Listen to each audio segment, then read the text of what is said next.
Na msadakta mpenzi mtazamaji, hujambo popote pale ulipo na karibu kwenye taarifa za Dira jioni hii ya leo. Mimi ni Faith Kaulu, mtangazaji mwenza lugha ishara ni Boniface Mureithi. Tuambatane hadi tamati.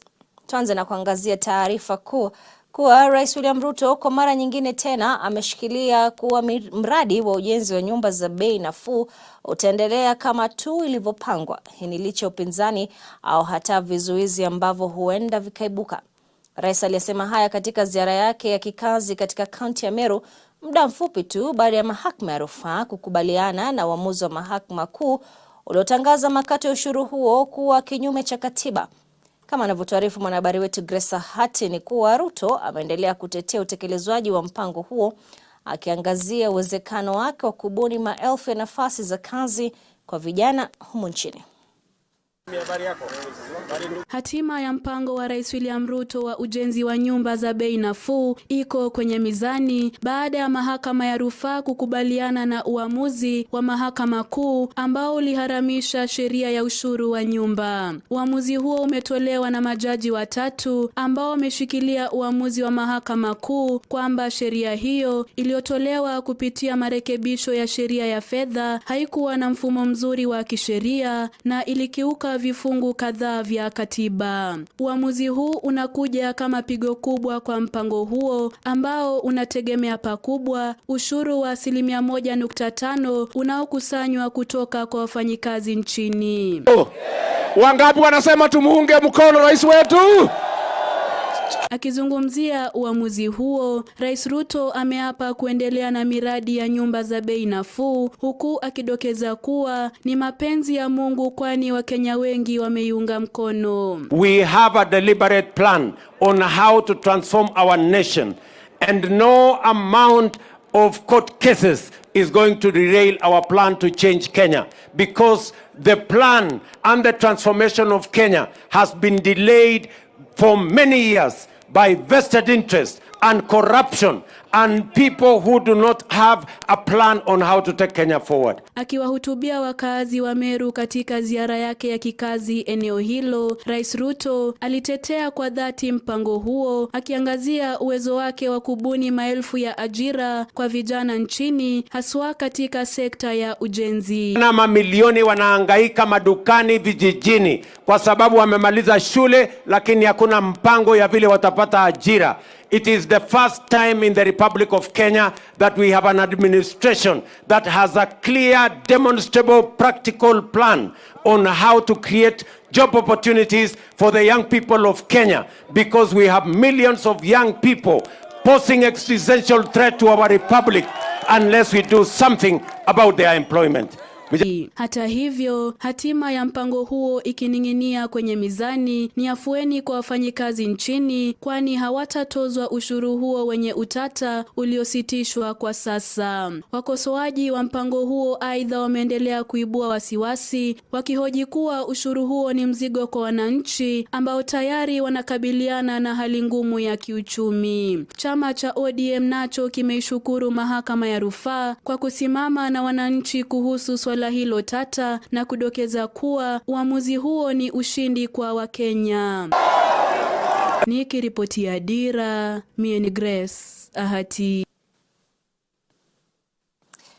Na kwa mara ya nyingine tena mahakama hii leo imeahirisha uamuzi wa kesi ya mauaji ya mwanabiashara Monica Kimani inayowakabili washukiwa Joshua Rungu na aliyekuwa mtangazaji Jackie Maribe. Jaji Grace Nzioka amesema kuwa uamuzi huu utatolewa mnamo tarehe 15 mwezi Machi mwaka huu. Hii ni baada ya mshukiwa wa pili wa kesi hiyo, Jackie Maribe, kukosa kufika mahakamani kwa madai kuwa yuko hospitalini kwani anaugua. Akitoa taarifa hiyo, Jaji Nzioka amemwamuru Maribe kuwasilisha stakabadhi za hospitali ili kudhihirisha kiukweli alikuwa anaugua. Na Elias Wanjiru na taarifa hiyo kikamilifu. Mahakama ya juu hii leo imeahirisha kutoa uamuzi wa kesi ya mauaji inayowakabili washukiwa Joshua Irungu na Jackie Maribe baada ya wawili hao kushtakiwa kwa mauaji wa mwanabiashara Monica Kimani. Washukiwa hao wanakabiliwa na mashtaka ya mauaji kinyume na kifungu cha katiba cha 203 ambapo inadaiwa kuwa usiku wa tarehe 19 mwezi Septemba mwaka 2018 wawili hao walimuua mwanabiashara huyo katika eneo la Kilimani jijini Nairobi. Mnamo tarehe 9 mwezi Oktoba mwaka 2018 wawili hao waliagizwa kujiwasilisha mahakamani na baadaye mahakama iliamrisha Jackie Maribe kufanya uchunguzi wa kiakili ili kesi hiyo iendelee kusikilizwa. Baadaye mwaka huu, koti ilitoa taarifa kuwa wawili hawa walihusika na mauaji hayo na kusema uamuzi utatolewa mnamo Oktoba tarehe 6 mwaka 2023, lakini hilo halikutendeka baada ya Jaji Grace Nzioka kuripotiwa kuugua. Baadaye tarehe mpya ya kusikilizwa kwa kesi hii iliundwa ambapo ilikuwa leo, lakini uamuzi huo haukutolewa baada ya mshukiwa wa pili Jackie Maribe kutohudhuria akiripotiwa kuwa anaugua na kwamba yupo hospitalini. From where I sit, I'm unlikely to deliver this judgment virtually for several reasons. There was no provision made for virtual delivery today. And two, if you tell me you are unwell, I really do not know where you are as I'm delivering a judgment. And a judgment is court proceedings.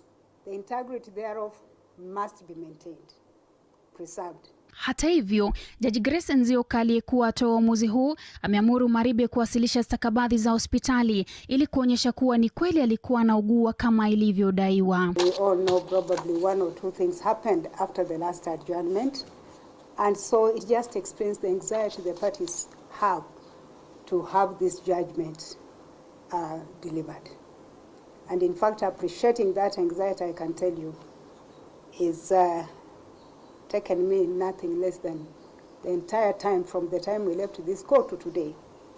I'll not tell you up to what time I did proofreading of this judgment, but I saw the following day of the other day. So I am saying that I appreciate, I understand the anxiety the parties have. It's well founded. Nikiripotia Dira ya Hope TV, langu jina ni Nelias Wanjiru. Kwingineko ni kuwa mahakama imesitisha mchakato wa kutumwa kwa maafisa wa humu nchini kuelekea Haiti. Akitoa uamuzi huo leo hii, jaji wa mahakama kuu Chacha Mwita ametangaza kwamba pendekezo hilo la kutumwa kwa maafisa wa polisi nchini Haiti ni kinyume cha katiba. Jaji Chacha ameeleza kuwa Baraza la Usalama la Kitaifa linaloongozwa naye Rais William Ruto halina mamlaka ya kisheria ya kuwatuma maafisa wa polisi nje ya nchi. Akiongeza kuwa baraza hilo linaweza baraza hilo linaweza tu kuwatuma vikosi vya humu nchini kuelekea nje ya Kenya. Mnamo Oktoba mwaka jana, Baraza la Usalama la Kitaifa liliomba bunge kuidhinisha kutumwa kwa maafisa nchini Haiti kwa operesheni ya kiusalama huko nchini Haiti, lakini kwa mujibu wa kifungu cha 248 cha katiba ni kuwa bunge lingeweza tu kuidhinisha kutumwa kwa vikosi vya usalama vya taifa nje ya nchi pekee, wala si maafisa wa polisi. The manner currently intended for deployment of police officers is unconstitutional, null and void.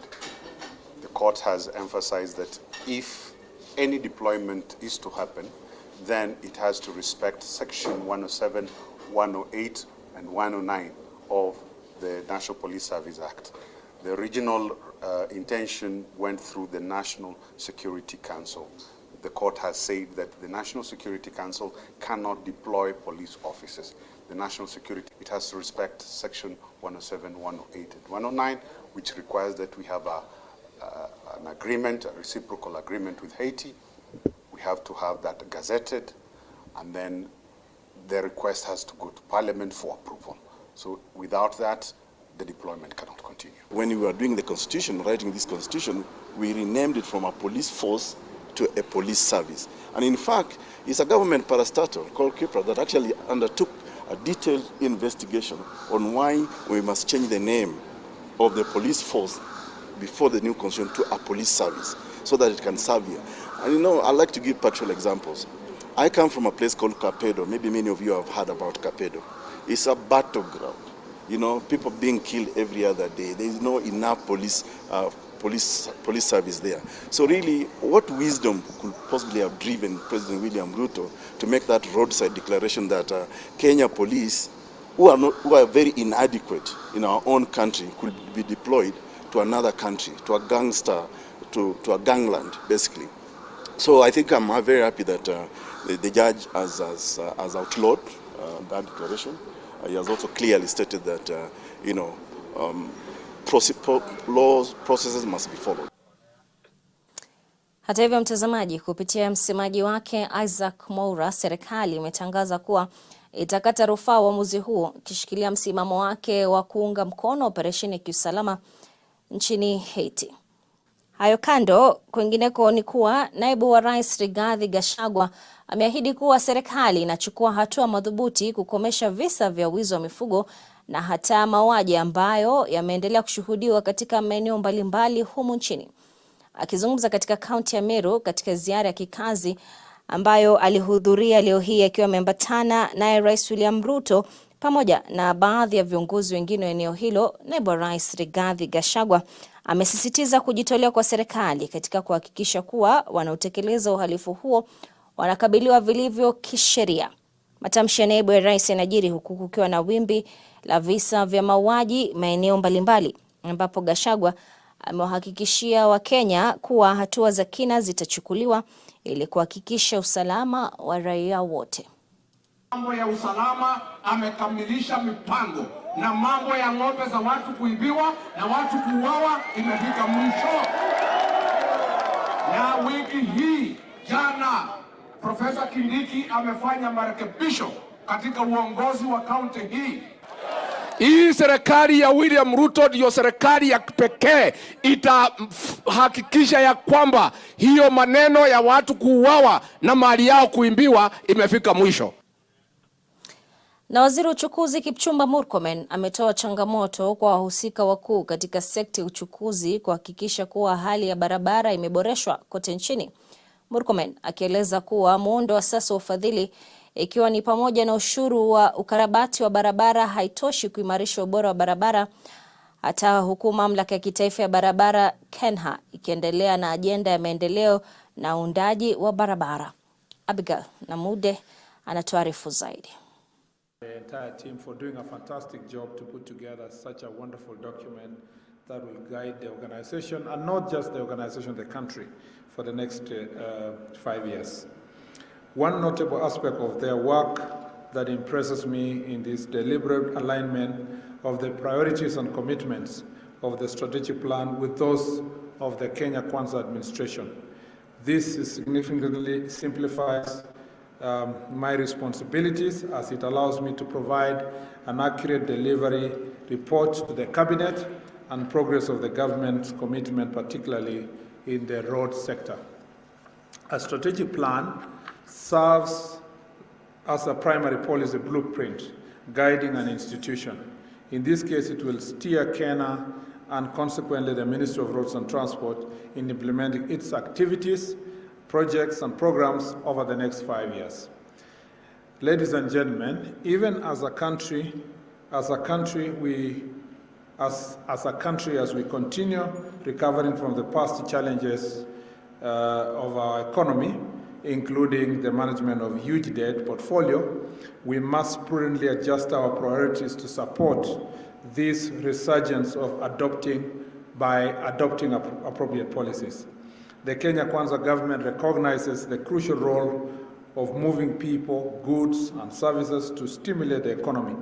This is why the road sector needs greater vibrancy under limited resources.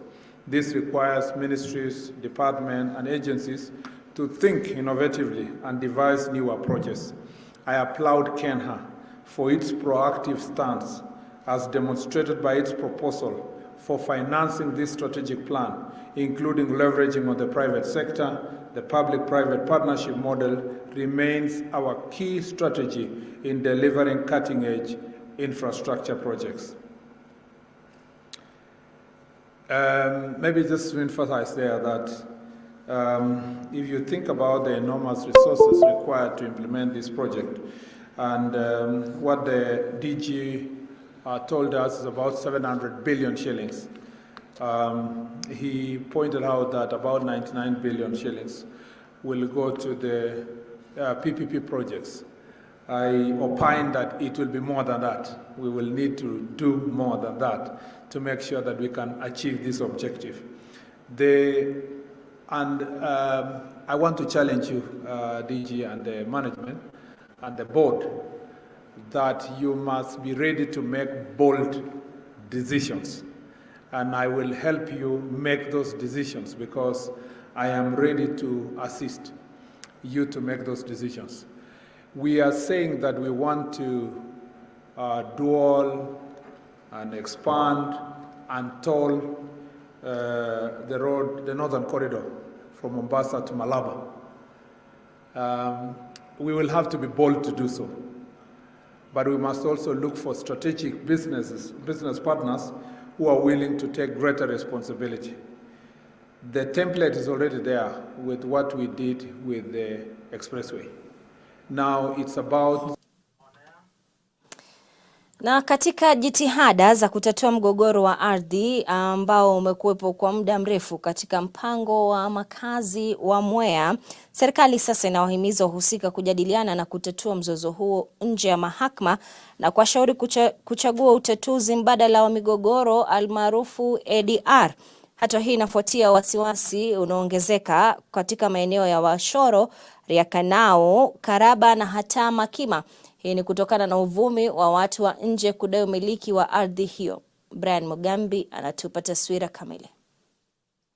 Katika jitihada za kumaliza mgogoro wa ardhi ambao umekuwepo kwa muda mrefu sasa katika mpango wa makazi ya Mwea, serikali inapendekeza kukumbatiwa kwa njia mbadala wa kutatua mzozo huo almaarufu ADR.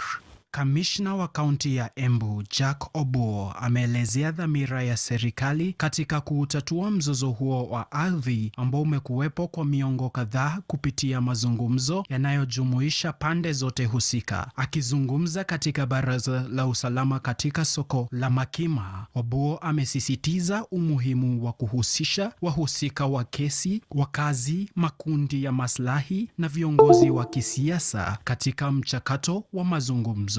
Tuko na various cases in court. Na the act ya Judicial Service Act inakubali kuwa na ADR. Sisi tutaketi, tuta-advise the Regional Security Committee na governor wetu on modalities. Tutafute mbinu ya kujumuisha kwanza, first and foremost, the community where Mwea land is situated. Akijibu maswali yaliyoibuliwa kuhusu kucheleweshwa kwa kubuniwa kwa bodi ya udhibiti wa ardhi eneo hilo, Obuo alifafanua kuwa wanabodi wanahitaji mafunzo kamili juu ya maeneo nyeti katika majimbo mawili ili kuwazuia wao dhidi ya kusambigoro zaidi ya ardhi eneo hilo. Wakazi wa maeneo ya Wasoro, Riakanau, Karaba na Makima wanaendelea kuibua wasiwasi wao kufuatia madai ya umiliki wa ardhi kuibuliwa na watu wasiojulikana. Aidha, Obuo amewahakikishia wakazi hao kwamba hakuna mipango ya kuwafurusha kutoka kwa makazi yao. Kila mtu ambaye ako hapa ako na haki ya kuishi hapa, kwa sababu hii mashamba wakati iligawa na gawa hatukuhusishwa, hakukuwa na public participation. Sisi tunataka public participation, bwana commissioner, kwa uongozi wako. Tuitwe hapa Makema, tukuje tukae chini, tuseme shamba itapewa nani, wale wako huko kwanza wapewa mashamba. Kutoka hapo tuangalie Makema, ile kijana ambaye ako na kitambulisho na ako na pipi apewa shamba. Tuangalie yule msichana amerudi nyumbani na ako na watoto apewe shamba. Mivutano katika majimbo ya Mwea na Makima inatokana na ugawaji wa ardhi mwaka wa 2016 ambao ulisababisha ghasia mnamo wa mwaka 2000 kutokana na ugawaji uliodaiwa kukosa haki. Obua amekiri azma ya serikali kutatua masuala yaliyosalia, lakini alisisitiza umuhimu wa pande zote kujitolea kupata suluhisho. Viongozi wa eneo hilo wakiwemo wawakilishi wadi Philip Nzangi na Job Itumo pia wamedhihirisha nia na hamu yao ya kutafuta mzozo huo wa ardhi kwa njia ya amani. Where is the logic? Ukuje bwana county commissioner uondoe hawa watu wote, uwaondoe mahali wanaishi, ulete wengine wapya. Hiyo logic inanishinda. And then somebody says tuende kotini sijui tuka. We will not go there now. We will use the officers that you have on the ground to come and listen and even advise the courts. So county commissioner, solution, fuata maneno ya consent.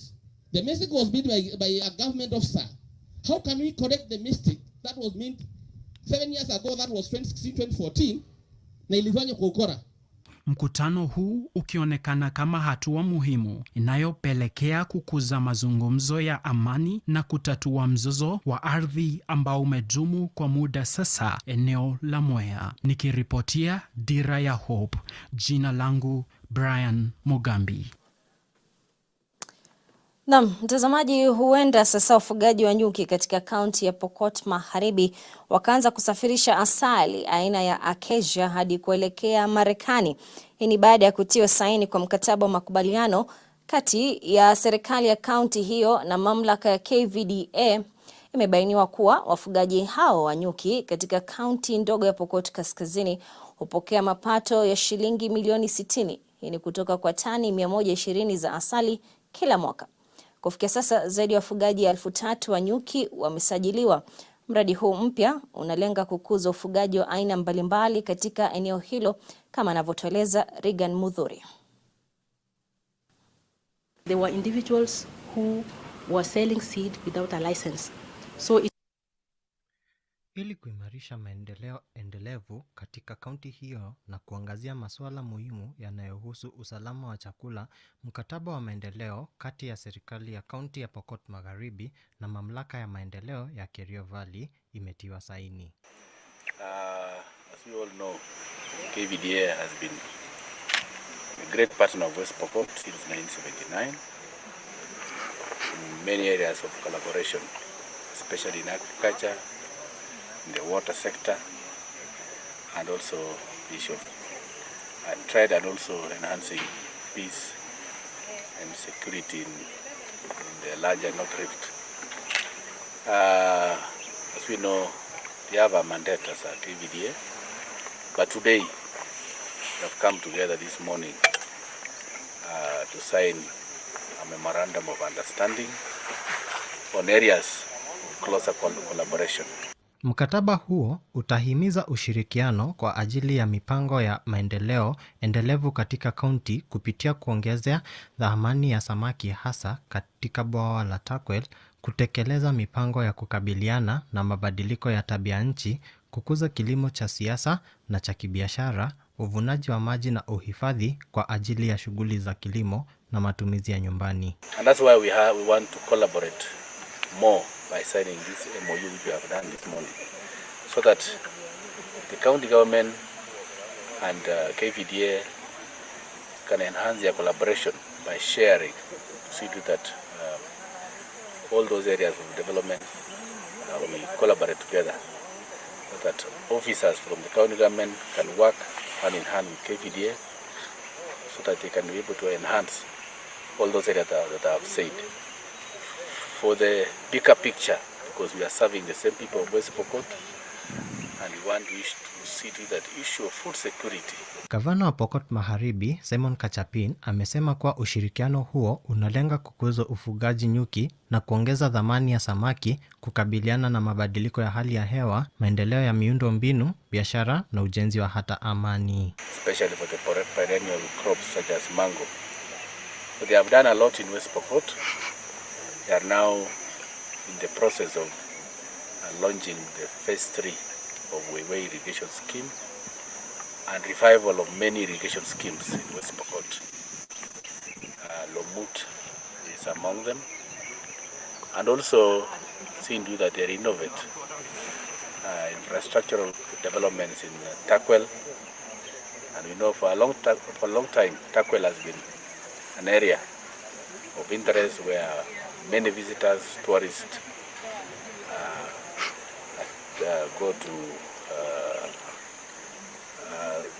see the attractions that are there. Mkurugenzi mkuu wa KVDA Sami Naporos ameeleza kuwa asali hiyo ya asili imeingia katika soko la Marekani na hivyo kuongeza mapato kwa wafugaji wa nyuki katika eneo hilo lenye ukame. She rightly said that we serve the same people and the same region, and we think that we can leverage on the capacity of the county government in terms of the extensive network and the technical capacity to be able to support farmers who we currently work with and support the water infrastructure. Currently we are doing about 40 water infrastructures in this particular region. Mipango tofauti zitaanzishwa ili kuongeza mapato kwa vijana na wanawake eneo hilo na hata kudumisha amani. Regan Mudhuri, Dira ya Hope TV. Kwingineko ni kuwa katika operesheni ya pamoja katika kaunti za Nyamira na Kisii, timu ya mashirika mbalimbali ikiongozwa naye Chelangat Tanui, kaimu naibu mkurugenzi wa huduma ya ukaguzi wa afya mimea KEPHIS tawi la Kisumu, wamefanikiwa kuwakamata wafanyabiashara 7 waliokuwa wakiuza mbegu za mahindi ambazo hazijaidhinishwa kwa kulima. Tanui amethibitisha kuwa watu 4 wamekamatwa katika kaunti ya Nyamira na 3 katika kaunti ya Kisii. Washukiwa hao walinaswa wakiuza mbegu zinazodhaniwa kuwa feki. Tanui akieleza kuwa uuzaji wa mbegu feki sokoni mara nyingi husababisha mavuno machache kwa wakulima na kusema kuwa hatua hiyo inadhoofisha juhudi za serikali za kuimarisha usalama wa chakula na kupelekea wakulima hao kukadiria hasara. Wakulima sasa wameshauriwa kuwa makini. There were individuals who were selling seed without a license. So it means they are contravening the law, because we are implementing the Seeds and Plants Varieties Act, which requires that only licensed institutions or individuals are supposed to sell seed to farmers. In Nyamira, we arrested 4 individuals who were selling seed and did not have a seed seller's license. So with the help from the security team, we were able to arrest them and present them to court. So as we speak, the court process is on. In Kisii, we managed to arrest 3 individuals. We arrested one in Nyakoi markets who was hawking seed. Normally seed is supposed to be handled in a premise that is ventilated and it has got shelves and well organized. This one was selling seed on a pro box and she exports seed to direct sunlight. Tuwahimize wakulima wetu wakuwa angalifu. Tumesikia kwamba katika packet ziko na stickers. Wanaweza angalia hizo stickers kama ni za ukweli ama ni za uongo. Kwa sababu hawa wanauza, kazi yao ni faida. We condemn those people who are selling uncertified and unvaried seeds to our farmers. So we ask the other stakeholders like the county commissioner's office, the police, to impound these people wherever they get them. In open markets, especially our Darajambiri, and other markets in Kisii, where you have seen people taking advantage of farmers to sell cheap uncertified seeds. Na mtazamaji, ndio mwisho wa taarifa zetu jioni hii ya leo. Shukran za dhati kwa wewe kwa kutangamana nasi hadi tamati. Mimi ni Faith Kaulu, mtangazaji mwenza amekuwa ni Boniface Mreithi. Kwa niaba ya wote waliofanikisha taarifa hizi, tunakutakia usiku mwanana. Kwaheri.